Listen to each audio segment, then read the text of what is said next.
మకోటో, నువ్విప్పుడు కలవబోయే దేవతకి చాలా సమస్యలు ఉన్నాయి. అందుకని వీలైనంత వరకు తనతో కాస్త ఓపిక ఉండడానికి చూడు.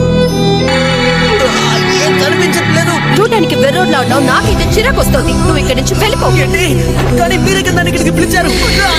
చండాలంగా ఉంటే మాట కూడా చండాలంగానే ఉండలేదులే. నా లోకానికి చెందిన కొందరి కథానాయకుల్ని ఎంచుకున్నాను. అందుకని నువ్వు కూడా ఒక మూలకి వెళ్ళి ఒక చెత్త కుక్కలా ప్రతి ఇవ్వాలా అనిపిస్తుంది. కానీ వాళ్ళ దారి లేకుండా మనుషులు తప్ప వేరే వాళ్ళతో మాట్లాడటం, జీవించడం, అలాగే వాళ్ళ భాష రాయడానికి, చదవడానికి నేర్పిస్తాను.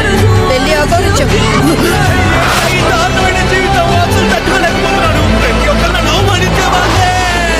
బాబు మకోటో,